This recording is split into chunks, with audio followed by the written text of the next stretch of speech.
Hi guys, this is Emily from Novel Novels and welcome to today's video.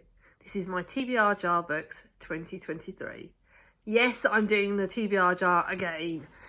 And I am sorry that the day I'm filming this there is snow outside and I've got a stinking blooming cold. So excuse the Rudolph Nook. Look, it's very festive.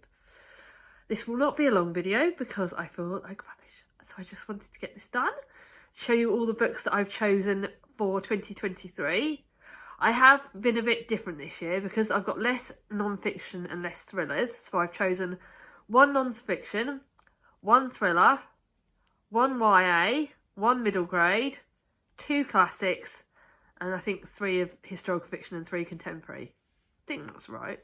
Plus I've got my book that rolled over from last year, which when I see it I will tell you.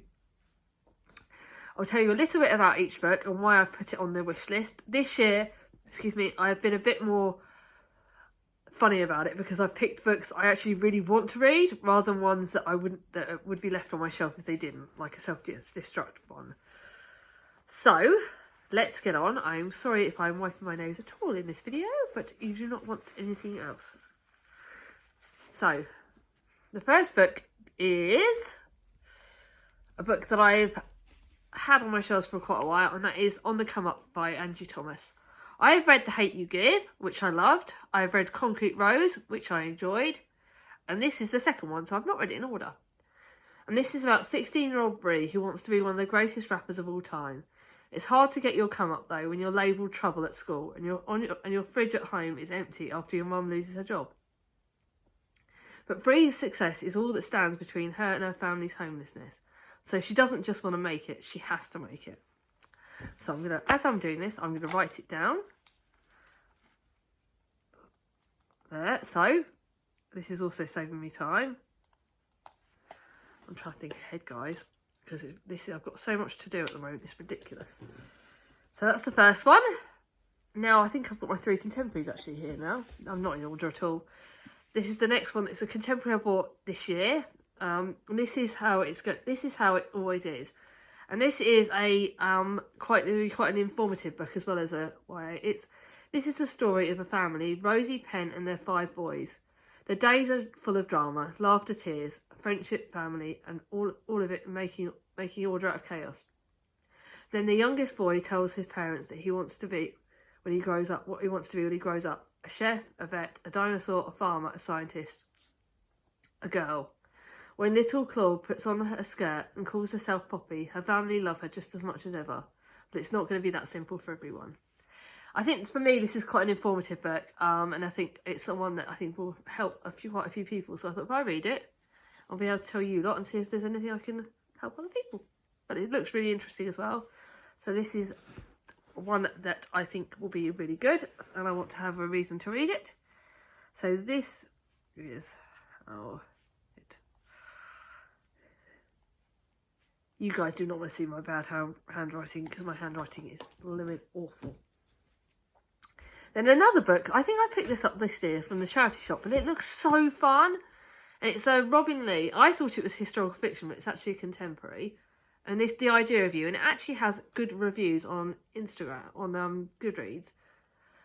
At 39, Soline Marchant is a devoted mother, a dedicated colleague, and a considerate ex-wife. But it's a long time since she felt like herself.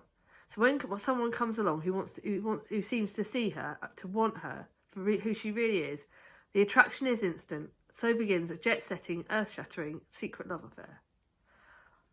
Sounds so good.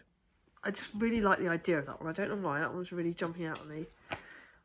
I think as a mother, we all feel like sometimes we don't really get seen. One of the many reasons I joined BookTube was because I found that I wanted to be seen for me. And it turns out I've got one more contemporary that's going to be in the mix of this. And I've not told you I'm not in order today.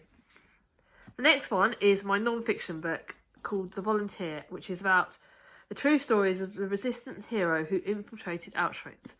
You guys know I really think the Auschwitz books are something that intrigues me and interests me, although they are very, very, very hard-hitting. And this is set in the summer of 1940. Witold Pilek, a Polish underground operative, accepts a mission to uncover the fate of thousands of interned new at concentration camp. Reports on Nazi crimes, raise a secret army, and stage an uprising. The name of the camp is Auschwitz. This looks really good. So let's go for that one. That one looks like it's probably going to kill me though. Shit. I can't even spell today, even though I've got it right in front of me. Sorry about this. And the next one is a book that's been all over BookTube over the years. It's The Appeal by Janice Hallett. I actually had 2 copies of this because I accidentally picked up a second one. And everyone knows about this. 1 murder, 15 suspects. Can you uncover the truth? This is a multimedia book apparently, which could be interesting. There is a mystery to solve in the small town of Lockwood. It starts with the arrival of 2 secret newcomers and ends up with a tragic death. Roderick Tanner, QC, has assigned law students, Charlotte and Femi, to the case. Someone has already been sent to prison for murder, but he suspects that they are innocent and that the darkest secrets have yet to be revealed.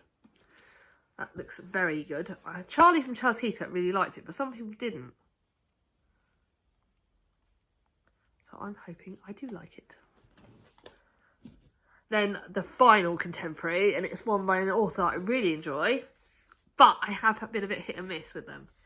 And that is If I Never Met You by Marlene McFarlane. I've loved some of her books. I think most of them I've loved, but some of the older ones I found a bit cheesy, so I hope I like this. It's my favourite colour, so that'll be quite good. Laurie and Jamie have the perfect office romance. Everyone can see they're head over heels. This must be true love. Then Laurie is dumped by her partner of 18 years. When Laurie is dumped by her partner of 18 years, she's blindsided. Not only does she feel humiliated, but they still have to work together. So when she gets stuck in a lift with a handsome colleague, Jamie, they hatch a plan to stage the perfect romance. Revenge will be sweet. That does look quite... I really like books on revenge. It sets off the evil side in me. Okay, so that's another one. Now, I think the next one's my 2 classics. I can't remember. Oh, no, the first one's my first classic, actually. I've got the first of 2 classics. And this is Moby Dick, which is on my classics for 20... Yeah, 2 of these are on my classics for 2023. So they will get picked or they will get discarded. And this is Moby Dick. I talk about this in my classics for 2023. It's a book that kind of scares me because it's been a lot of hit and miss. But it's one that's intrigued me for a long time. So... I hope I like it.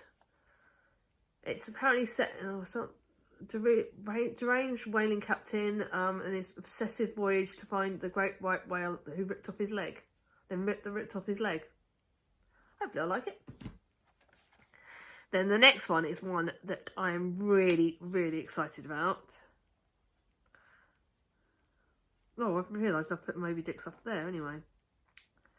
Oh, fudge. I've already written Moby Dick on there because I've already chosen my 2 classics. And this is a book by Catherine Rundell. I just bought Mia secretly a Catherine Rundell book for Christmas. So I've heard quite a few positive things about this author, but I'm not sure about this book. And this is The Good Thieves by Catherine Rundell.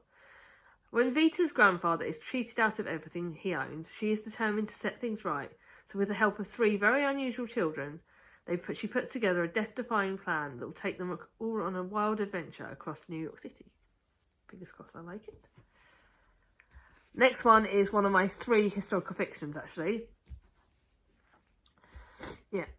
And that is The Last Reunion by Kayet Nunn. I bought this because the lovely Danny, who was previously on Danny's Book World, loved it. Bought it as well, and she reckoned that I would love it. Oh, I can't even type today. And so I picked it. This is set on 3 timelines: Burma in 1945, Bee, Plum, Bubbles, Joy, and Lucy are 5 young women looking for adventure, fighting a forgotten war in the jungle, running a mobile canteen, and dodging hostile gunfire. They soon become embroiled in the battle that will haunt them for the rest of their lives. The next timeline is Oxford, 1976.